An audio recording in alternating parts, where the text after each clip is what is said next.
The coin hit the bar with a sound so thin and desperate that every man in the Red Lantern saloon turned to look at the woman who had placed it there. She stood in the doorway of the only drinking establishment in Caldwell, Kansas, in the summer of 1879, with the late afternoon sun blazing behind her like a painting of something sacred. She was young, perhaps 23 or 24, with dark auburn hair that had come loose from its pins during what appeared to have been a very long journey. Her dress, once a respectable pale blue, was coated in a fine layer of trail dust. Her boots were cracked at the left heel. She carried nothing except a small leather satchel that hung limp against her hip, clearly almost empty, and the single coin she had pressed onto the bar counter with a steady hand that did not tremble, though everything else about her situation suggested it should have. "Whatever that buys me," she said to the barkeep, a heavy-set man named Carl Drucker who had seen plenty of hard-luck travelers pass through Caldwell. "Water if it does not buy anything else." Carl looked at the coin. It was a single Indian head cent, worth exactly 1 penny. He looked up at the woman. She held his gaze without flinching, and there was something in her green eyes that was not quite pride and not quite desperation, but sat squarely in the uncomfortable territory between the two. "Water is free," Carl said, because even Carl Drucker had a conscience buried somewhere under years of listening to other people's troubles. He filled a glass and slid it toward her. She drank it without taking her eyes off the room, which told Carl she was smart. A woman alone in a place like the Red Lantern in 1879, Caldwell could not afford to look vulnerable for more than a moment. That was when the man in the corner booth stopped pretending to study his hand of cards. Jesse Calloway had been in Caldwell for 3 weeks, longer than he had planned, because his horse had thrown a shoe on the trail north from Texas, and the local farrier, a slow and particular man named Tom Abbott, had taken 10 days to get around to fixing it. During those 3 weeks Jesse had done what any decent rancher passing through town tended to do.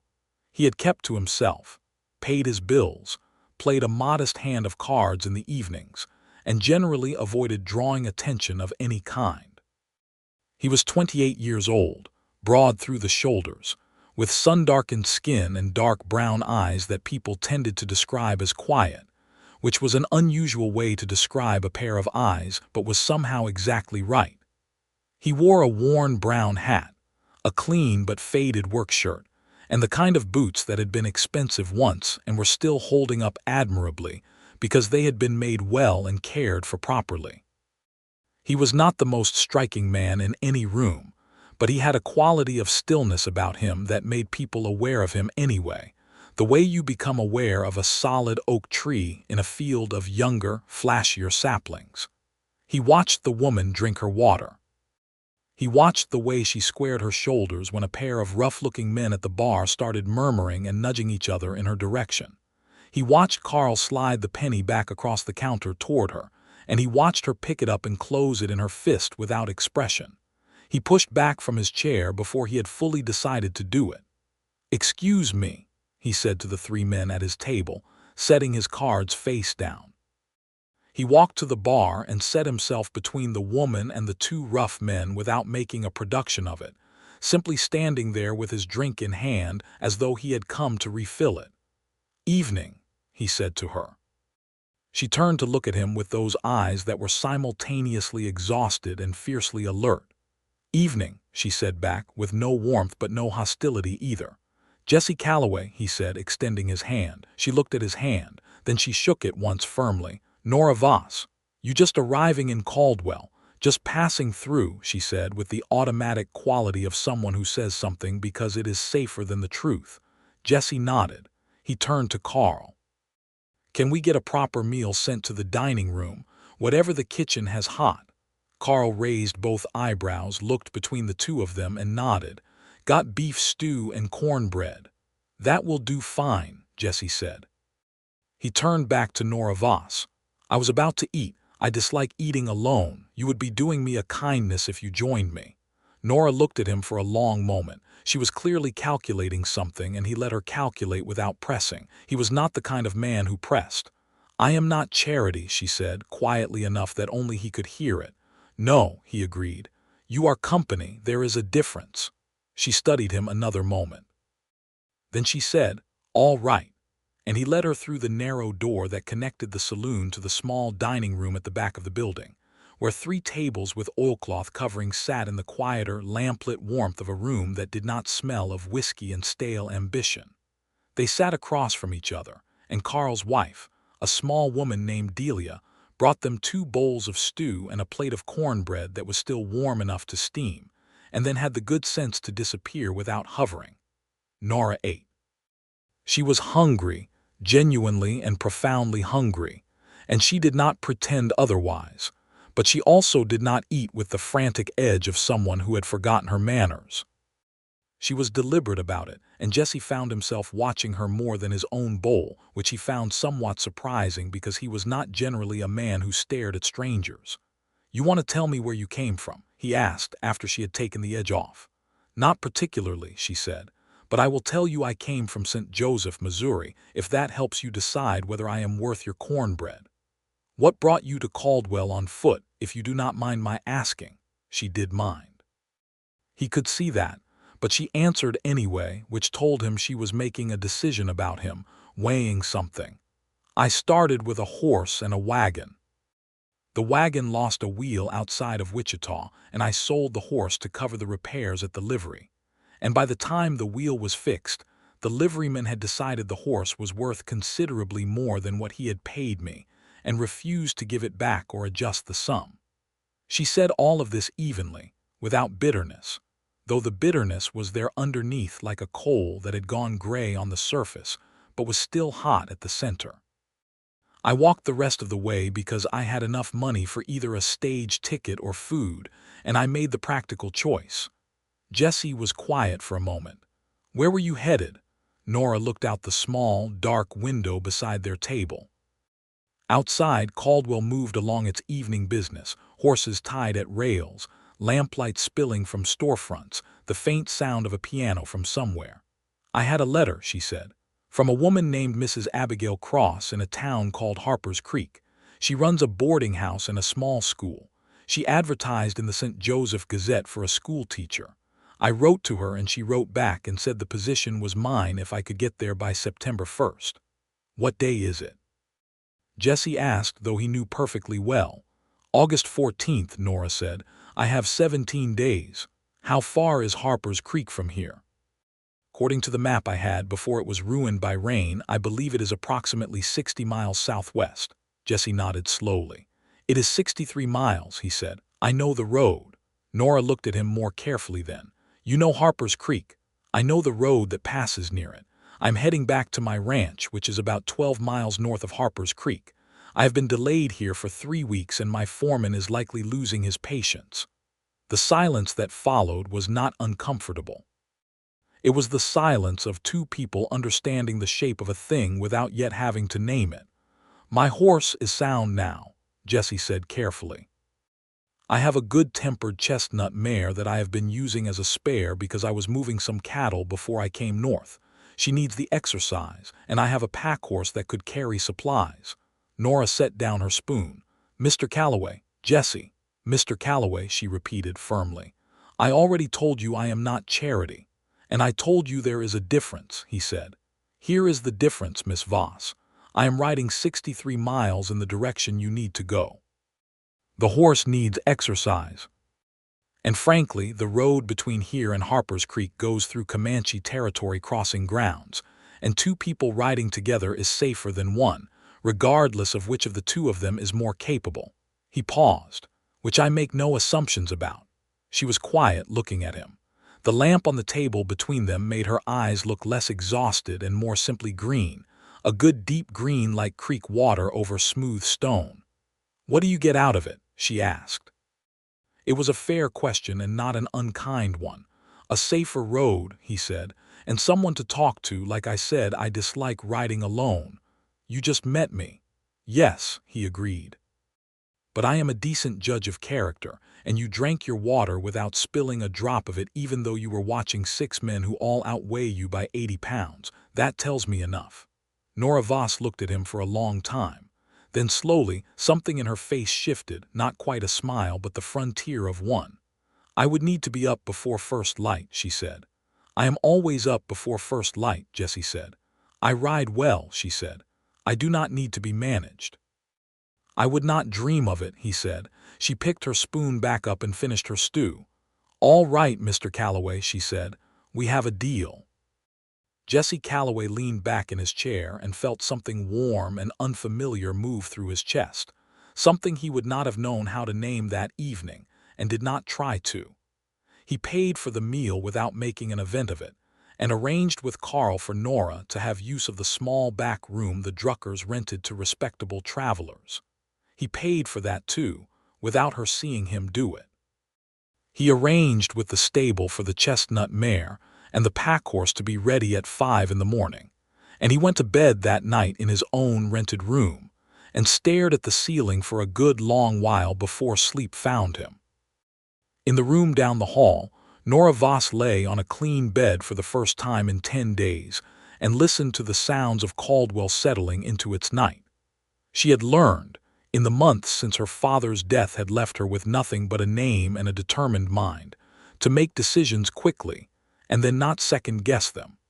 She had decided in the span of 5 minutes that Jesse Calloway was a trustworthy man. She would not unmake that decision tonight, even as the practical part of her brain insisted on cataloging all the reasons a woman alone should be cautious. He had a kind mouth, she thought, and then was annoyed with herself for thinking it. She slept well anyway, which surprised her. They left at 5 in the morning, as agreed, in the pewter-colored light before the sun had fully committed to the horizon. Nora had dressed in her cleanest remaining clothes, pinned her hair with more success than the day before, and was already at the stable when Jesse arrived, which seemed to please him in a quiet way, though he did not say so. The chestnut mare was indeed good-tempered, a solid, compact animal with an intelligent eye, and she took to Nora without any of the theatrics that some horses like to perform with new riders. Nora had ridden since she was a child. Her father had been a farmer in Missouri with an old-fashioned belief that his daughter should be competent in everything a son would be taught, and she settled into the saddle with an ease that made Jesse glance over with something like approval in his dark eyes. They rode south out of Caldwell as the sun came up gold and hot over the flat Kansas grassland, and for the first mile or so they said very little, which suited them both. It was Nora who broke the silence first. "Tell me about your ranch," she said. It was partly curiosity and partly her doing the thing she had always done, gathering information about the landscape of a place so she could navigate it intelligently. Jesse looked ahead at the trail, which was a wide, well-worn track through land that was just beginning to think about turning brown at the edges as August moved toward its close. "It is called the Calloway Ranch," he said, "which is not a very creative name, I know. It was my father's before mine. About 3,000 acres of good grazing land. I run cattle, Herefords mostly, and some horses on the side. I have 8 hands on a full crew, down to 6 right now because of the season." "How long have you been running it yourself?" "4 years," he said. "My father died in 1875. I was 24 and not as ready as I thought I was." He said this without self-pity, just as a fact. "I made some mistakes in the first year, fixed them in the second. The ranch is in good shape now." "No family there?" She asked it carefully, the way you ask a question when the answer matters for reasons you are not quite ready to explain. He took a moment. "No. My mother passed when I was 12. I have a sister in Abilene, married, 3 children. I ride out to see her in the winter when things slow down." He glanced at her. "And you?" "St. Joseph. My father died in March," she said. She said it flatly, the way you say a thing when you have said it enough times that it has worn smooth like a river stone. "He was a school teacher. I taught with him for 3 years after finishing school in Kansas City. When he died, the school board appointed a man from Topeka who had a proper teaching certificate and no interest in keeping me on." She paused. "The house was rented. I had no other family nearby, so I packed what I could carry and I answered advertisements." "You answered more than one." "7, she said. "Mrs. Cross in Harper's Creek answered first with an actual letter rather than a form response, and she asked me what books I used in the classroom and what I thought about arithmetic for girls, and I liked her immediately. Jesse smiled. He had a good smile, she noticed, the kind that started slowly and arrived without fanfare. What did you tell her about arithmetic for girls? I told her I thought it was essential, Nora said, and that any school that did not teach girls arithmetic the same way it taught boys was producing a generation of women who would be cheated by every merchant and banker they ever encountered. Jesse laughed. It was a genuine, full laugh, not the polite kind, and it startled a prairie dog into disappearing into its hole somewhere off to their right. And she still offered you the position. She wrote back the next day, Nora said, and there was a warmth in her voice when she said it. The morning unwound around them. The Kansas grassland was beautiful in its severe, wind-swept way, all blonde and sage-green under a sky so blue it seemed almost aggressive. They passed through a stand of cottonwoods along a dry creek bed, and the horses took water at a small natural spring that Jesse seemed to know about, the way he knew a great many things about this particular stretch of country, from which direction the afternoon storms tended to come from, to which gulch had quicksand after rain, to where the road turned soft and would slow them down. He was teaching her the landscape without making it feel like a lesson, and she appreciated that more than she said. They stopped at midday in the shade of a stand of post oaks and ate from the supplies Jesse had packed: dried beef, hard cheese, corn dodgers, dried apricots, and strong coffee from a small tin pot he heated over a modest fire. It was not elegant food, but it was good, and Nora ate it with honest appreciation. "You pack well," she said. "A man who rides alone learns to pack carefully," he said. "Poorly packed food at day 3 on a long trail is a miserable thing." Spoken from experience. From extremely specific experience, he confirmed, and she laughed this time, and the sound of it seemed to surprise them both. They rode through the afternoon as the sky built its daily summer towers of white cloud in the west. Jesse watched them with the habitual attention of a man whose livelihood depended on weather, and Nora watched him watch them and found herself mapping the architecture of his face the way she had always mapped new places, noting the particular line of his jaw, the way his hat brim cast a shadow across his eyes when he looked into the distance, the economy of the way he moved, nothing wasted, nothing performed. She pulled her attention back to the horizon with some effort and decided to ask him something practical. "What does Harper's Creek look like?" she asked. "If you know it." "I know it some," he said. "Small town. Maybe 300 people when I last rode through, which was about 18 months ago. There is a proper main street with a general store, a smithy, a church, a doctor who is also the dentist, which I always find alarming, and Mrs. Cross's boarding house and school, which I believe she built herself in terms of financing and is inordinately proud of, deservedly so." He paused. "The people there are generally decent. The sheriff is a man named Webb, honest and not easily frightened. You will be all right there." The way he said it, with such plain and uncomplicated confidence, made something tight in her chest loosen slightly.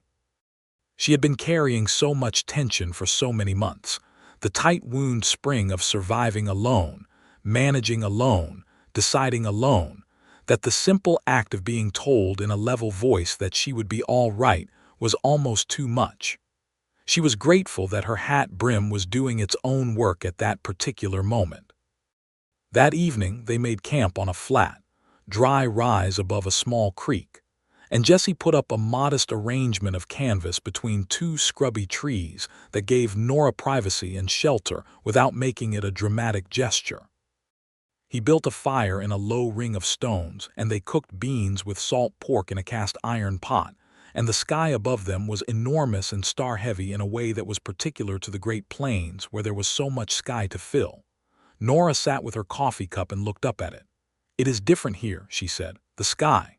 Different from Missouri. Missouri has trees," she said. "The sky there is in pieces between the branches. Here it is the whole thing all at once." She paused.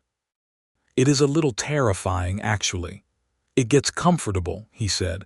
Once you stop trying to hold all of it in your head at once." She looked at him. He was sitting on the other side of the fire, his hat off, his dark hair a little unruly in the evening wind. Without the hat he looked slightly younger and considerably more approachable, and she noticed for the first time a thin scar along his left jaw that she suspected had a story attached to it. "How did you get that?" she asked, pointing at the scar without quite meaning to be so direct. He touched it with one finger in a reflexive way. "A wire fence argument I lost when I was 22, he said. "A section of barbed wire snapped while I was stretching it. Took about 40 stitches, according to the doctor." "Did it hurt?" "Considerably," he said, with such dry understatement that she laughed again, and this time neither of them was surprised by it. They talked until the fire burned low.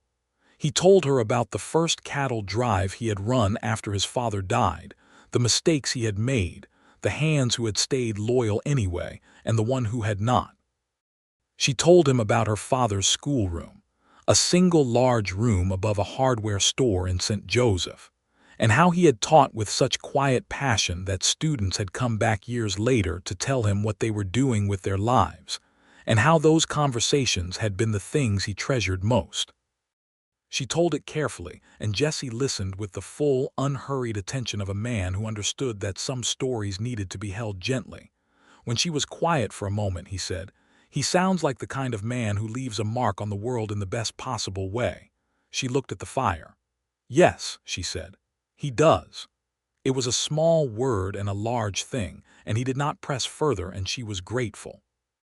She slept under the canvas shelter and woke to find the fire rebuilt and coffee already hot, and Jesse crouched beside it with his hat back on, and his face turned toward the pale east, perfectly content, it seemed, to exist in this early hour without needing it to be anything other than what it was.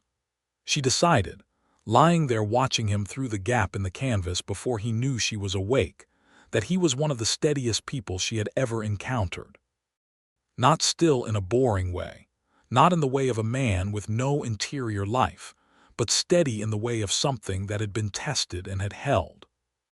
She had spent enough time in the company of men who performed their confidence and men who simply had it to know the difference, and Jesse Calloway had simply had it, without any performance at all. This was a dangerous thought for a woman riding 63 miles with a stranger, and she got up quickly and went to the fire for her coffee before she could finish having it. The second day of riding took them into the rougher country south of the Kansas state line, where the land began to roll and break into gullies, and the grass grew coarser, and the cedars and scrub oaks started appearing in the draws. The sky was still enormous, but the horizon was less perfectly flat, and Nora found herself liking it better, the way it gave the eye something to catch on. They were about 20 miles out of Harper's Creek, Jesse estimated, when they stopped to rest the horses and eat, and a man appeared on the road ahead of them from behind a rocky outcrop in a way that was deliberate enough to be concerning.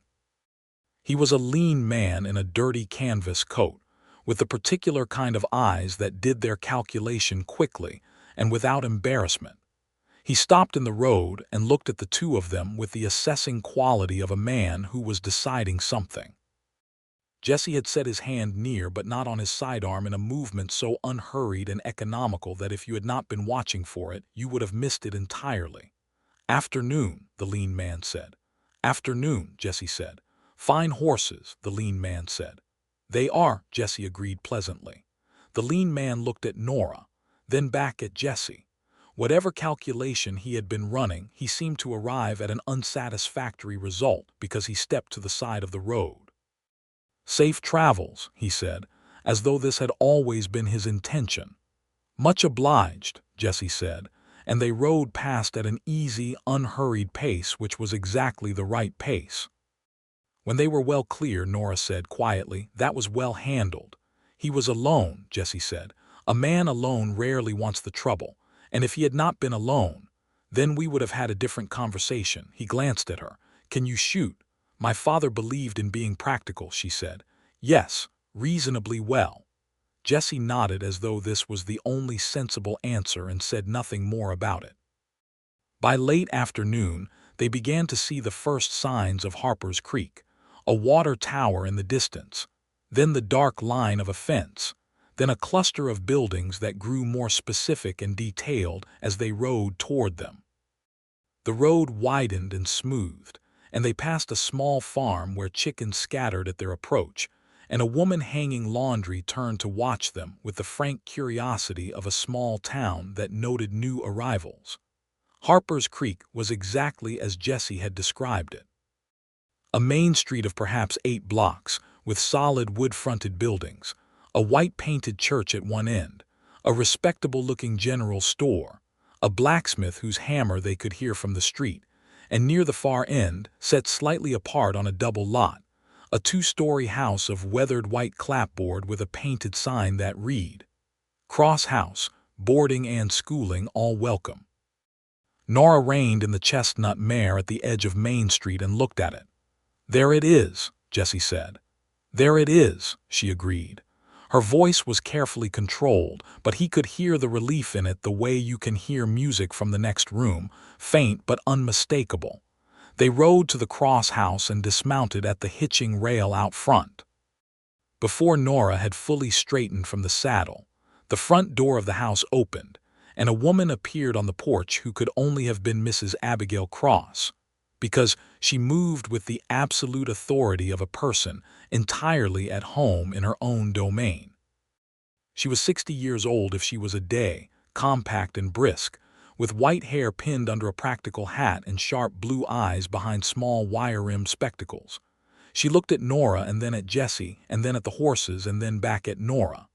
"Miss Voss," she said. "Mrs. Cross," Nora said, and there was a warmth and formality in it that spoke of the letters between them, the particular intimacy of two people who had chosen each other from across a distance. "You are 3 days early," Mrs. Cross said with approval. "Come in, bring your things." She looked at Jesse. "And you are?" "Jesse Calloway, ma'am, from the Calloway Ranch. I was passing this way and Miss Voss needed the road." "Mrs." Cross looked at him with those sharp blue eyes for a moment. Then she looked at Nora. Then she said, "Well, come in and have supper, both of you. Arguing with hospitality is a waste of everyone's time." Jesse had not planned to stay. He had planned to see Nora to Harper's Creek and then ride the 12 miles north to his ranch and get back to the business of his actual life. He had a ranch to run, and a foreman named Gil Ramirez who had been sending increasingly pointed notes via the postal rider about certain decisions that needed to be made about the fall grazing and the disposition of 20 head that had wandered into a neighbor's range. He stayed for supper. Mrs.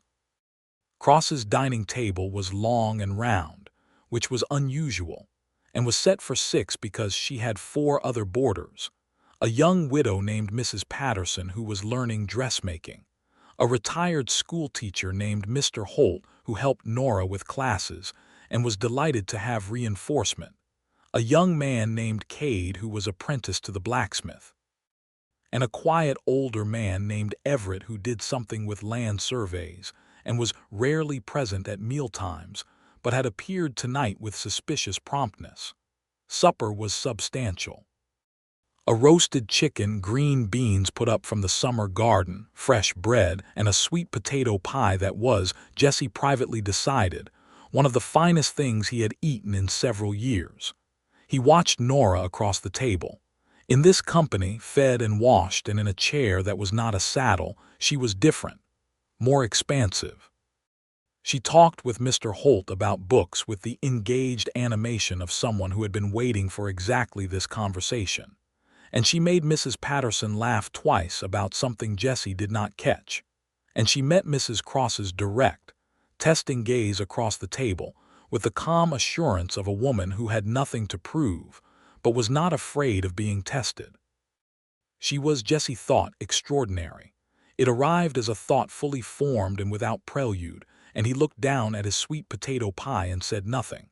After supper, Mrs. Cross shooed her boarders out of the dining room and kept Jesse and Nora behind with the coffee pot and what was clearly an intention to talk plainly. "Miss Voss," she said, settling into her chair with the decisiveness of a bird landing on a fence post, I want you to know that the school is ready.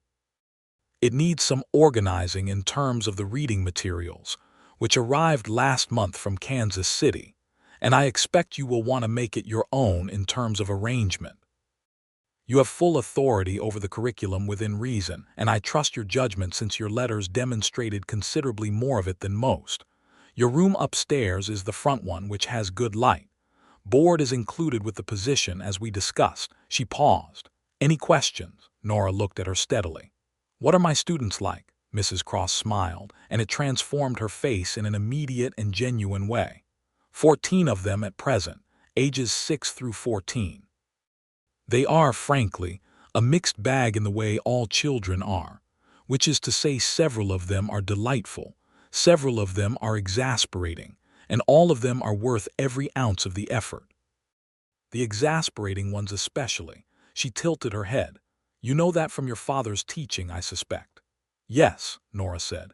He always said the difficult students were doing you a favor by making sure you were actually paying attention. Mrs. Cross made a pleased sound and turned to Jesse. And you, Mr. Calloway, what brings a rancher from 12 miles north through town on a Tuesday evening? Jesse told her about Caldwell and the road straightforwardly, without elaboration. Mrs. Cross listened with her sharp eyes moving between him and Nora in a way that was not unkind but was extremely thorough. When he finished, she said, I see, in a tone that suggested she saw considerably more than the facts he had provided. Well, you are welcome to the barn for the night if the road home does not appeal to you in the dark, Mr. Calloway. I appreciate that, ma'am, he said, but I should get back. Gil will be wondering. Then perhaps you will come back, Mrs. Cross said, with the serene confidence of a woman who has decided how things are going to go. Harper's Creek always benefits from good neighbors. Jesse looked across the table at Nora. She was looking at her coffee cup with the particular concentration of someone who is deliberately not looking at something. I expect I will, he said. He said goodbye on the porch, his hat in his hands, with the 3 horses waiting at the rail and the Harper's Creek evening settling around them, warm and full of crickets. Thank you, Nora said, and she meant it in the full and uncomplicated way, not just for the ride but for all of it, the cornbread, the campfire, the way he had put himself between her and those men at the bar without making her feel helpless, the lean man on the road and the unhurried response, the steady company across 63 miles of open country. Jesse turned his hat in his hands once. It was a pleasure, Miss Voss, he said. I hope Harper's Creek is everything you need it to be. So do I, she said. He mounted his horse. He looked at her for a moment in the lamplight from the porch, and then he touched the brim of his hat and turned north toward the Calloway ranch, and she stood on the porch and watched the darkness take him until the hoofbeats were gone. Then she went inside, and Mrs. Cross was waiting at the foot of the stairs with a lamp and the expression of a woman who has been around long enough to find the hearts of the young both baffling and delightful. Good night, Miss Voss, she said. Good night, Mrs.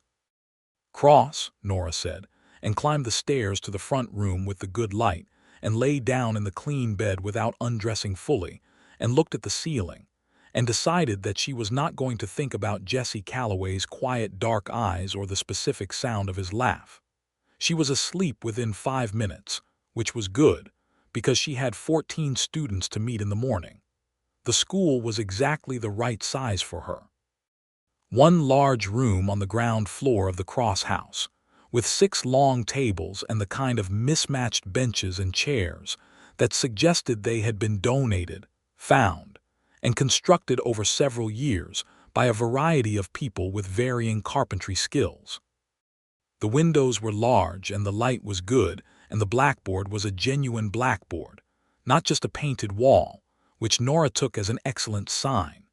She spent the first morning of September organizing the reading materials Mrs. Cross had mentioned, and found herself deeply absorbed in the task, sorting and arranging with the kind of focused pleasure she had always found in this particular work.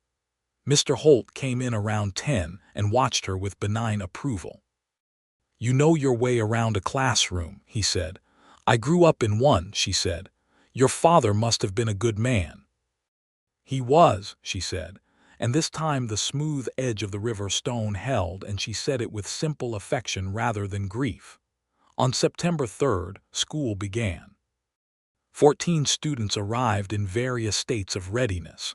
From a small girl named Elsa who had clearly been awake since before dawn and was vibrating with enthusiasm, to a tall, sandy-haired boy of 13 named Thomas, who appeared to have arrived under protest, and maintained a posture of bored skepticism for approximately 45 minutes before Nora did something with a map and a set of questions about cattle routes and land measurement that caught him so thoroughly off guard that he leaned forward without meaning to. She had them, all 14 of them, by the end of the first week. Harper's Creek, she discovered, was a good town in the specific sense that it was made up of people who had come there with intentions and were working those intentions out, farmers and tradespeople and a few ranching families and the inevitable miscellany of any frontier settlement. It was not a perfect town. No town was. There were injustices embedded in the ordinary life of it. The way the Cheyenne families who sometimes came to trade at the general store were treated as curiosities at best, and were refused service at 2 of the smaller establishments without anyone in authority making much fuss about it. There was a Mexican family named Reyes who farmed a good piece of land south of town, and whose children were welcome in Nora's classroom, but faced the daily friction of a community that had not fully worked out how to be what it was trying to be. Nora taught all of them with the same deliberate equity her father had taught her, and Mrs. Cross, who had opinions about most things, expressed approval of this so thoroughly that it amounted to an endorsement. September moved into October. The air sharpened. The cottonwoods along the creek turned yellow, and the world smelled of dry grass and wood smoke, and the particular clean cold that came off the open plains when the first northern winds arrived. Jesse Calloway came back to Harper's Creek on a Saturday in mid-October. He had a reason, a genuine one. He needed several items from the general store that the supply rider from Wichita had failed to bring, and Harper's Creek was the nearest town. He told himself this was the reason on the 12-mile ride south, and mostly believed it. He arrived in the early afternoon and went to the general store and got what he needed with reasonable efficiency. He was loading the parcels onto his pack horse when Mrs. Cross appeared from around the corner of the building with a basket of something on her arm and stopped when she saw him. "Mr. Calloway," she said, with the warm authority of a woman who remembers things. "Shopping day?" "Yes, ma'am." "Have you eaten?" "Not since this morning." "Then you will come to supper," she said. "It is Saturday, and I make a proper meal on Saturdays." She looked at him with those blue eyes. "Miss Voss has settled in very well. The children love her already, and I suspect she will have organized the entire town into a lending library before Christmas." Jesse took a careful breath. "Is that right?" "It is," said Mrs. Cross. 6 o'clock, she added, and walked away with her basket. He arrived at 6 with his hat combed and his best shirt, which was not very different from his ordinary shirt but was slightly newer, and found the dining room fuller than his first visit. 2 more boarders had arrived in October, a young couple named Burke who had come west to Homestead and were staying at the Cross house while their claim was proven up. They were cheerful, practical people who ate with the appetite of people doing hard physical labor, and talked with the directness of people who had not yet learned to be guarded. Nora was at the table already, with a book closed beside her plate and a slight flush in her cheeks from the warmth of the room after the cold outside. She looked up when he came in, and something moved across her face in the space of a half-second that she quickly and efficiently organized into a composed expression of welcome. "Mr. Calloway," she said. "Miss Voss," he said. He sat down across from her because the other chair was taken by Mr. Holt, and also because it was the best seat in the room. They talked through supper with the ease of people who have already spent 2 days on a trail together and know the comfortable distances. Young Burke asked Jesse questions about cattle ranching with the honest curiosity of a man who was learning a new world, and Jesse answered them patiently and in useful detail, and Nora watched him answer and thought about the gap between people who were competent and people who were generous with their competence, and how he was firmly and unself-consciously in the second category. After supper, they found themselves on the porch in the cold evening air almost by accident, both of them having stood up from the table at the same moment and moved in the same direction without deciding to. The sky was immense and black and sprayed with stars. "How is the ranch?" she asked. "Running well," he said. "Gil was more patient than I deserved, which means he got a raise this month and I owe him a proper apology besides." He looked sideways at her. "How are the students?" "Thomas crossed his arms at me for the first 3 days and has not uncrossed them since because I made the mistake, from his perspective, of being genuinely interesting," she said. "Elsa Pedersen has read everything I have put in front of her, and some things I had not put in front of her yet. There is a boy named Mateo Reyes who is the best mathematician in the room and has been told all his life that this is not particularly relevant to his future, which I am in the process of correcting." Jesse was quiet for a moment. "Good," he said, and there was something in it beyond simple agreement, something that understood what she was doing. "Tell me about your father," she said. "You told me about the ranch, but what was he like?" Jesse thought about it. "Serious," he said after a moment. "Not cold, but serious. He had the kind of standards that were hard to live up to when you were 12 and slightly embarrassing to remember being frustrated by when you are 28. He paused. "He loved this country in a way that I think I am still learning to understand. He used to say that land is not something you own. It is something you are responsible for. I thought he was being philosophical when I was young. I think he was just being accurate." Nora looked at him. The lamplight from the front window fell across the porch and caught him in a warm, imprecise way. "Do you feel that, the responsibility for it?" "Every day," he said. "Some days it is heavy and some days it is the best thing in the world and most days it is both at the same time." She understood that. She felt it about teaching in a way she had never quite found words for before. They stood on the porch until the cold became too insistent to ignore, and then they went inside, and Jesse stayed to help Mrs.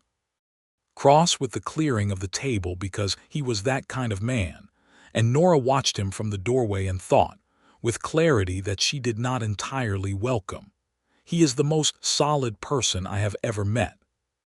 He rode back to the ranch after 10 o'clock, which was later than he had planned, and he rode under the stars with his breath smoking in the cold air and the land vast and dark around him.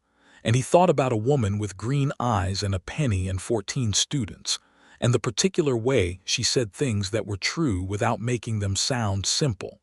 He came back to Harper's Creek the following Saturday, and the one after that. By November he was coming more frequently than Saturday, dropping by when his route took him near town, which it did, he arranged, with increasing regularity. He brought Mrs. Cross a haunches of venison in early November and helped young Burke repair a section of fence on his claim in exchange for Burke's good-natured patience in answering Jesse's increasingly transparent questions about what was happening at the Cross house when Jesse was not there. He and Nora fell into the habit of walking after supper when the weather allowed, which in November meant quickly and with coats, along the one quiet street at the edge of town that ran beside the Winterbear Creek. They talked about everything and nothing, about the students and the ranch, about books they had read and places they had not been, about the particular problems of territorial law and land rights, and the way the frontier was changing around them as the cattle drives extended, and the homesteaders came, and the railroad pushed its fingers further into the country. He told her on a cold November evening about a childhood memory of riding with his father along a ridge above the ranch and seeing a herd of buffalo at the horizon, already thinning but still present, and how his father had stopped the horse and taken off his hat and held it against his chest as though the moment required something of him. Nora stopped walking and looked at him. "That is a remarkable memory," she said. "I have thought about it many times," he said. About what he felt, taking his hat off like that. "I think he was sorry," Jesse said. "Not personally, but the way you are sorry for the thing that history does to the world while you are living in it." She was quiet, looking at the dark water of the winter creek. Then she said, "My father took me to see a Potawatomi family once when I was 10. They had come to town to trade, and someone on the street said something ugly to the man, the father of the family. Very ordinary ugliness, the kind that had become so ordinary people had stopped noticing they were doing it." She paused. "My father walked up to that man, the Potawatomi father, and held out his hand and shook it and said, in plain sight of everyone on that street, that it was good to see him. And then he bought something from him, something he did not need, a small carved wooden bird, and he put it on his classroom desk where it stayed until he died." They stood in the cold air beside the Winterbear Creek, and the silence between them was not empty but full of the weight of understanding something about each other at the same moment. Jesse looked at her. She was looking at the creek, and then she turned and looked at him, and they were standing closer than they usually stood, because the cold had a way of reducing the natural distances between people. He said her name. Just her name, just Nora. In the same quiet way he said most things, but with a quality underneath it that was not quiet at all. She looked at him. "Jesse," she said. He reached out and took her gloved hand in his. They both looked at their joined hands for a moment as though making sure it had actually happened, and then she turned her face up toward his in the dark, and he kissed her, carefully and with great and genuine tenderness, and she kissed him back without hesitation. When they stopped, they were both very still for a moment. "I have been trying not to do that since approximately the 3rd mile out of Caldwell," he said. She laughed, and it was the full, unguarded laugh he had heard only a handful of times and which always did something to him that he was no longer pretending to ignore. "I noticed that you were trying," she said. "Was I obvious?" "Only to someone who was paying attention," she said. "And I was paying attention." He held her hand all the way back to the cross house and said good night on the porch again, but differently this time, with his forehead briefly against hers in the cold, and the warmth of it was something she carried inside all evening. Mrs. Cross said nothing when Nora came in. She simply passed her a cup of tea with an expression of supreme and satisfied calm, and Nora took it and went upstairs and sat on her bed in the good front room with the good light and felt, for the first time in a very long time, that the future was not just something she was managing but something she was actually, genuinely looking forward to. December came with snow. The plains around Harper's Creek went white, and the world became vast and quiet in a different way, muffled and stark, and the children came to school in coats and scarves and arrived stamping their boots on the porch. Nora had acquired 2 more reading books from a catalog and had started a proper arithmetic program for all of her students regardless of age and gender, and had arranged with Mrs. Cross to borrow the large parlor on Friday evenings for what she was calling a reading circle, which had already gathered 6 adults from the town, including Mrs. Cross herself, young Mrs. Burke, and the sheriff's wife, a thoughtful woman named Clara Webb. Jesse rode through snow to see her. He was not dramatic about it. He simply arrived on the Saturdays and some Thursdays, hitched his horse, came inside, ate supper, and walked with her afterward in their coats along the creek or simply sat with her in the parlor after the others had dispersed, talking in the low, intimate way of people who have a great deal of interior life to share and are discovering the particular pleasure of sharing it with someone who understands. He brought her small things. A book he had found in a supply writer's parcel, a new and excellent one about natural history he thought she would like, a small jar of honey from a farm north of his land. Once, memorably, a carved wooden bird that he found in the general store and which he placed on her desk in the classroom without explanation, and which she understood completely and could not look at for the rest of that day without the back of her eyes going warm and bright. She gave him things in return. She wrote him a detailed description of a conversation she had with Mateo Reyes about the curvature of the earth and how Mateo had proceeded to calculate, with her guidance, the approximate circumference of it using only a long stick and the shadow it cast at noon, and a set of assumptions borrowed from a Greek philosopher dead for 2,000 years. Jesse read this letter at his kitchen table on a cold December night and laughed aloud for a long time. Christmas in Harper's Creek was a community affair.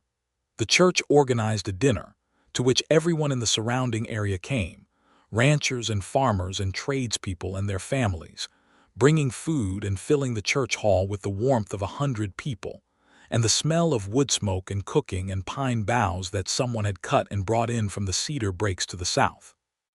Jesse came to the Christmas dinner.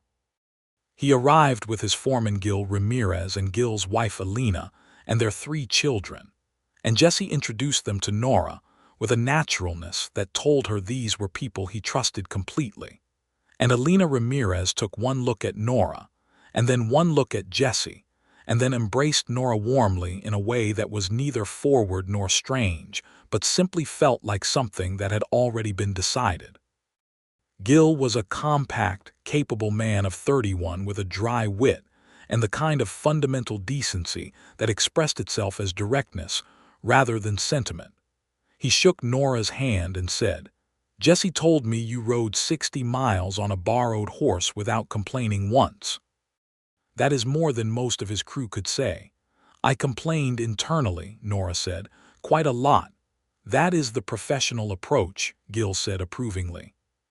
That evening, after the dinner and the singing that the church always organized, with someone playing a fiddle and someone else attempting a harmonica with more enthusiasm than skill, Jesse and Nora found a moment alone on the cold porch of the church hall, and he had his arm around her shoulders against the winter cold, and she leaned into him in the comfortable, unself-conscious way of someone who has stopped performing proximity and simply arrived in it.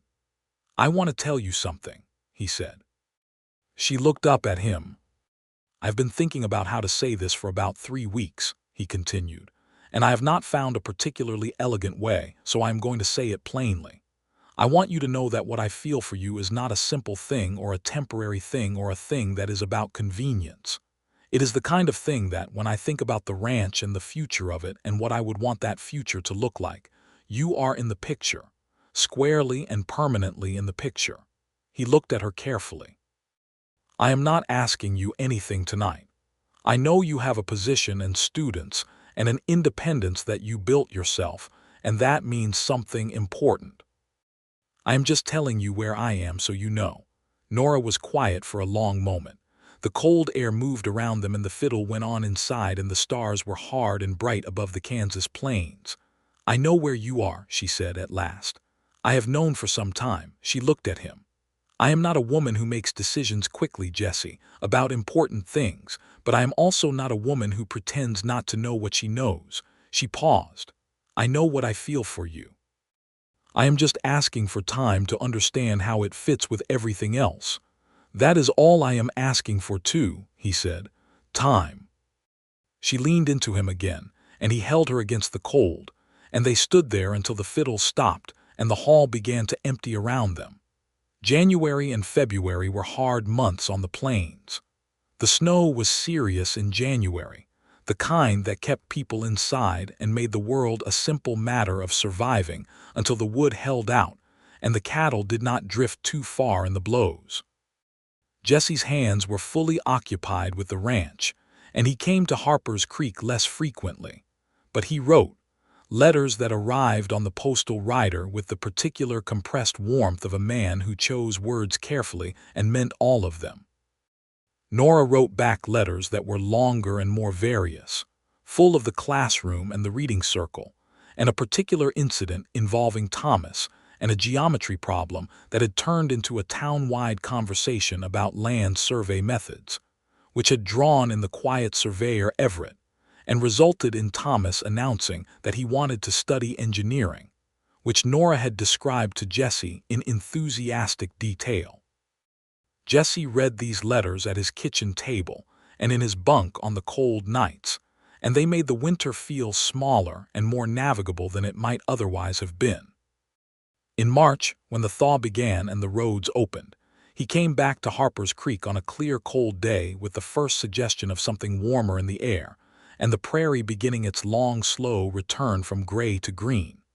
He arrived at the Cross house on a Tuesday, which was not his usual day, and Nora was still in the classroom with her students when he arrived. Mrs. Cross let him in and gave him coffee and said nothing useful except, "She is finishing the afternoon lesson. It will be another 20 minutes," in a tone that suggested she was enjoying this. He waited in the parlor and listened through the wall to the sounds of the classroom, Nora's clear voice asking questions, the varied responses of children at different stages of understanding, a burst of shared laughter at something, then the focused quiet of students working. He sat with his coffee and listened and thought about what he had ridden here to say. When the lesson ended and the students went home in their coats and boots and noise, Nora came to the parlor doorway and found him there. She stopped when she saw him, a different kind of stop than surprise, more like catching herself. "Jesse," she said, and then, because she was Nora Voss, "You are not usually here on Tuesdays." "No," he agreed. He stood up. She came into the room. She was in her school dress with chalk dust on her sleeve and a pencil still in her hand, and she was, he thought, the most entirely herself she ever looked when she came straight from teaching, before she had the chance to smooth and organize the exterior of things. He reached into his coat pocket and brought out a small object and set it on the table between them. It was a key. A simple iron door key on a plain iron ring, with a small piece of paper tied to the ring on which he had written in his careful utilitarian hand, "Calloway Ranch, front door." Nora looked at it on the table. She looked up at him. "I am not a man who is good at speeches," he said. "You know that already. So I am going to say what I mean directly, which is that I love you, Nora. I have loved you for long enough that it has stopped being something that happens and started being something that simply is, the way the ranch is, the way the land is, something I am responsible for and grateful for and do not imagine my life without." He paused. "I am asking you to marry me. I am asking you to come to the ranch, not to leave behind the things that are yours, not to give up the teaching, not to fold yourself into someone else's life, but to build a life that is both of ours. And I am giving you that key because I want you to know before you answer that you already have access to everything I have. The house, the land, the decisions about it, all of it. That is not a condition, it is just the truth." The room was very quiet. Outside, Harper's Creek went about its Tuesday afternoon. A horse went past on the street. A door somewhere banged shut in the March wind. Nora looked at the key on the table. Then she looked at Jesse. Her eyes were bright, brightly and helplessly full. "You gave me the key first," she said, "before you even asked." "Yes," he said, "because the asking matters less to me than you knowing that." She picked up the key from the table and held it in both hands. "I will need to speak with Mrs. Cross," she said, "about the school, about what arrangements can be made. There are 14 students and I am not going to walk away from them without a proper plan." "Of course," he said, "and I will need to ride out and see the ranch before I agree to live somewhere I have never been," she said. "That is only practical." "Absolutely," he said. She looked at the key in her hands. Then she looked up at him again, and this time she did not manage the bright in her eyes and it spilled over quietly, which she would have been annoyed about if she had been in any condition to be annoyed about anything. "Yes, Jesse," she said. "The answer is yes, all of it." He crossed the room and she met him in the middle of it, and he put his hands on either side of her face and kissed her, not carefully the way the first kiss had been, but with the full and unsupported feeling of a man who has been carrying something important for a very long time and has just been allowed to put it down. Mrs. Cross appeared in the doorway 45 seconds later with a speed that suggested she had been in the immediate vicinity for some time, and said, "Well, then," with the triumphant calm of a woman whose assessment of the situation had been correct all along. She helped. She helped enormously and practically and without sentimentality, which was exactly the right kind of help. She wrote letters that same week to 2 retired schoolteachers of her acquaintance, found a woman in Wichita who had been looking for exactly this position, and arranged for Nora to continue through the school year, through June, so that the students were not abandoned mid-term. She organized the transition with the same precision she organized everything, and when Nora tried to thank her for it, she waved the thanks away with a brisk gesture. "You built something real here," Mrs. Cross said. "The fact that you are building something else does not undo it. The reading circle will continue, by the way. Clara Webb is more than capable of running it, and I will be here to make sure she does." Jesse came to Harper's Creek every weekend through March and April. The engagement was known and accepted with the warm, practical approval of a small community that had watched it develop through the winter and had collectively decided that Jesse Calloway was a good man and Nora Voss was a good woman, and that these things happened for good reasons. In April, Nora rode north with Jesse to see the Calloway Ranch for the first time. It was a clear April day, the grass beginning to come green in the draws, the cottonwoods putting out their small bright leaves, the sky blue and enormous and entirely itself. The ranch appeared on a long, gently rising plain, first the windmill, and then the barn and outbuildings, and then the house, a long, low structure of good solid timber and stone that had been added to over the years, as the original structure had proven too modest for the life lived in it. Jesse did not talk as they approached. He let her look. She looked at it for a long time from horseback before they reached the yard. The house had a porch running its full length, and there were 2 old cottonwoods in the yard that gave it a sense of having been there long enough to have roots, and the barn was large and well kept, and from the corral she could already see several good horses watching their approach with intelligent interest. Gil Ramirez and Alina were there, along with 3 of the hands, because word had apparently gotten out that Jesse was bringing someone to see the place, and Alina had made coffee and there were chairs on the porch. "You are going to love it here," Alina said to Nora, in a matter-of-fact tone that did not pretend to be a question. "It takes a week or 2 to stop hearing the quiet at night. After that you will not be able to imagine sleeping anywhere that has street noise." "I already hear it," Nora said, looking at the land around her. The silence of it was profound and particular, not an absence of sound but a presence of wind and grass and the distant low sound of cattle, a living silence. Jesse showed her the house. Every room of it, without apology for the plainness of it, which she loved because she did not require anything to be other than what it was.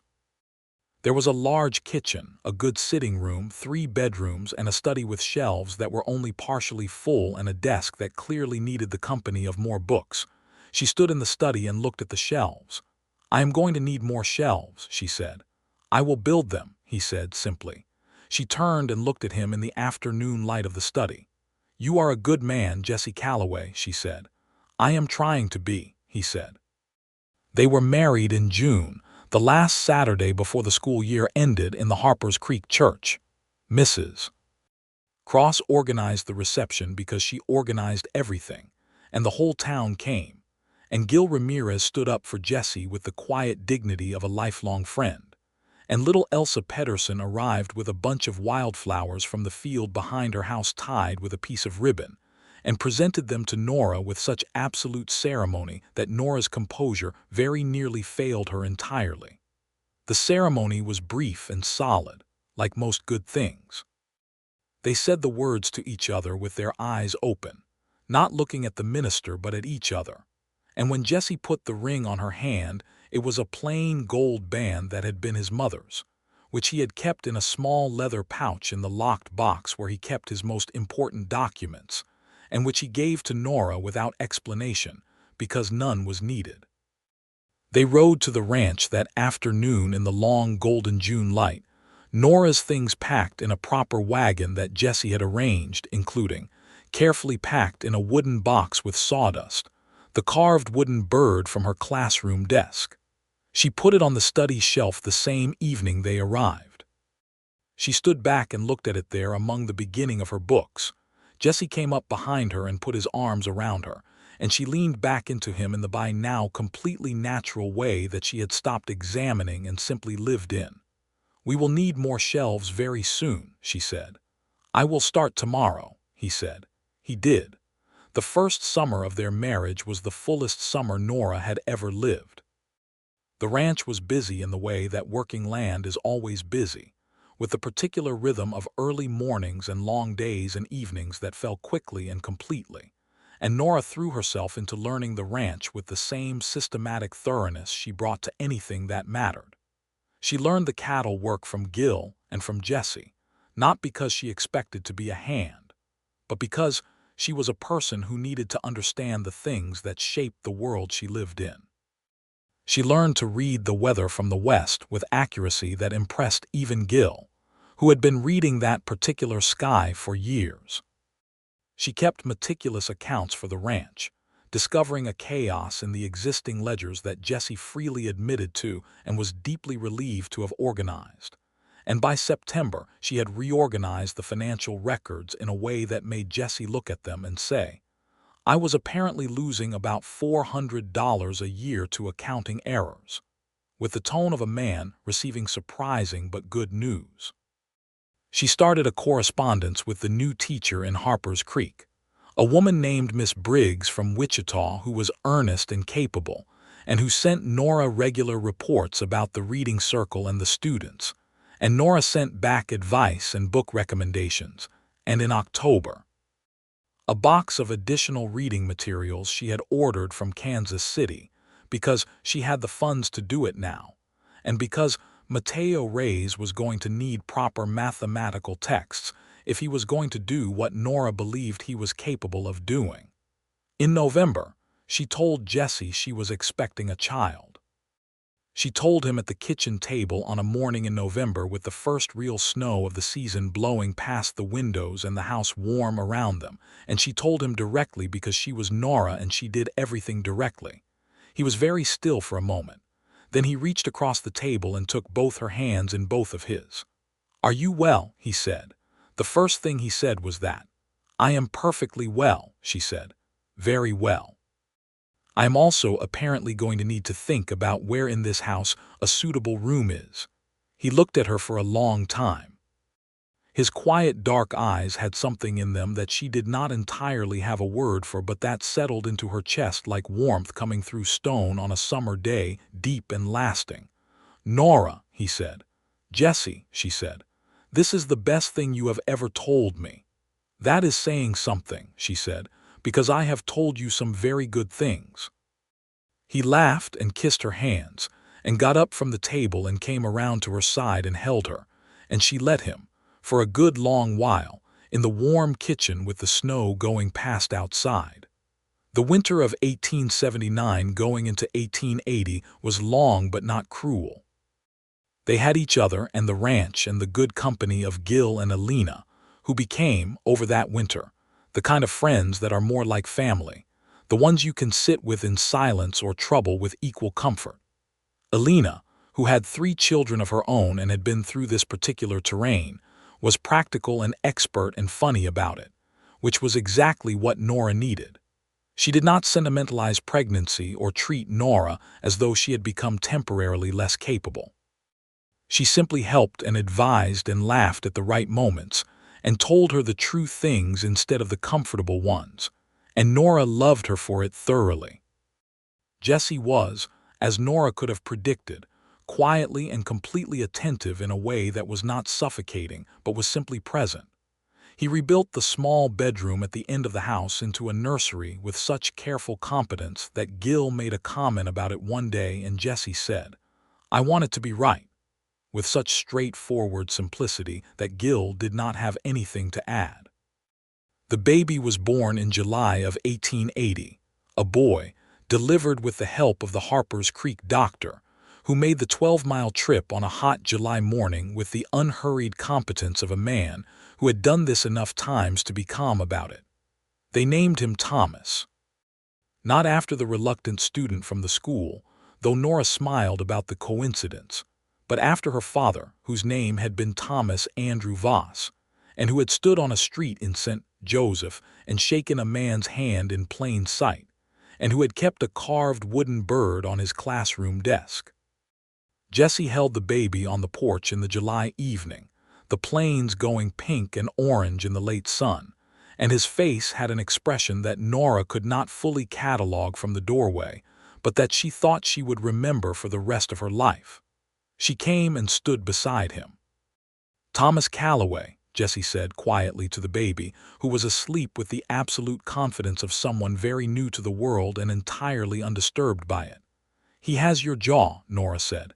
"He has your opinion about sleeping hours," Jesse said. "He was awake at 4 o'clock this morning for no reason." "That is very much his own quality," Nora said firmly. "I sleep beautifully." Jesse looked sideways at her with the quiet smile that had been one of the first things she had noticed about him, and had never stopped being her favorite thing about him. "You do," he said. "It is extraordinary." They stood on the porch in the July evening with their son and the long light of the plains around them, and the cottonwoods beginning to stir in the evening wind, and the world was full and ordinary and extraordinary all at once. Harper's Creek did not disappear from their lives because Nora left it. If anything, the connection deepened in the years that followed, because Nora made it deepen deliberately. She rode into town with Jesse or alone on a good horse. She was part of the reading circle by correspondence and occasionally in person. She brought Mateo Reyes to the attention of a man in Wichita who ran a school of applied mathematics, and whose letter of inquiry, written in Nora's clear and persuasive hand, resulted in a scholarship of which she was profoundly proud. She taught sometimes when there was need. When Miss Briggs married and moved to Topeka in 1881, there was a gap of 3 months before the new teacher arrived, and Nora went to Harper's Creek 3 days a week and taught her old students, some of whom were now older and some of whom were new entirely, but all of whom received the same quality of attention she had always given. The Calloway Ranch grew through the early 1880s. Jesse made careful, considered decisions about expanding the herd and the land, consulting with Nora on the financial aspects with a thoroughness that the other ranchers in the area might have found unusual but which Jesse found simply obvious, since she was better with figures than he was, and he had no interest in pride preventing good decisions. They had disagreements. They were two people with strong characters and independent minds, and it would have been false to say otherwise. They disagreed about a decision Jesse made in 1881 about selling a piece of range to a neighbor that Nora thought was premature, and she turned out to be right, which Jesse acknowledged without drama when it became clear. They disagreed about how much of their resources to commit to a risky purchase of additional breeding stock in 1882, and this time Jesse turned out to be right, and the stock proved exceptional, and Nora acknowledged this with the equanimity of a woman who is right often enough to be gracious when she is not.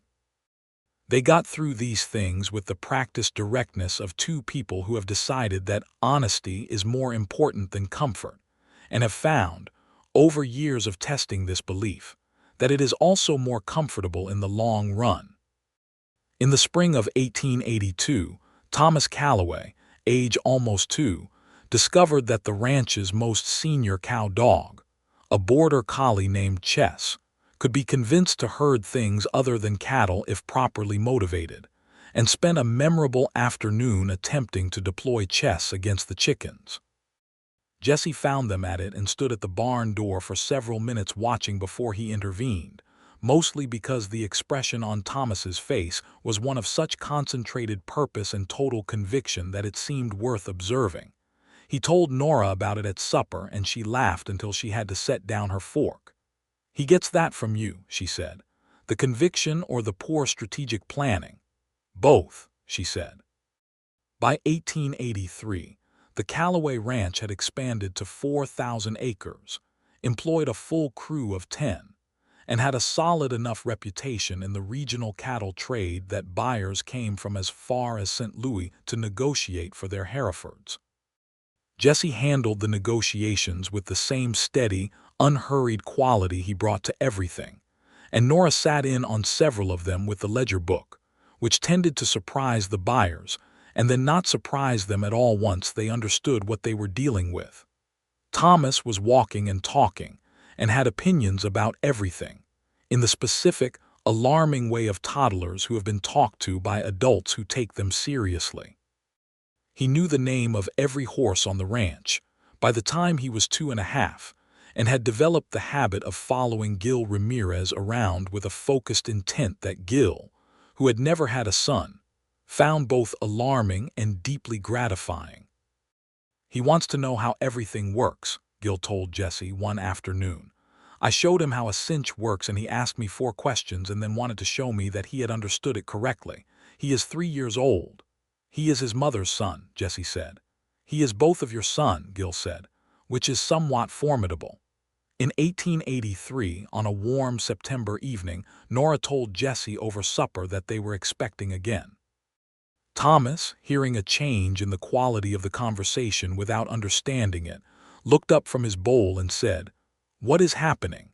in the precise, inquiring tone of a child who has learned that adults sometimes say important things. "You're going to have a new member of the family," Nora told him. She always told him things directly. Thomas considered this. "Like Chess," he said. Chess had recently had puppies. "Not exactly like Chess," Nora said. "Better or worse than Chess," Thomas said. "We will discuss it when you are older," Jesse said. The second child arrived in April of 1884, a girl this time, with a remarkable quantity of hair and her grandmother's opinion of early mornings, which is to say none whatsoever. They named her Margaret, after Jesse's mother, and called her Meg almost immediately because she had the kind of presence that required a shorter word.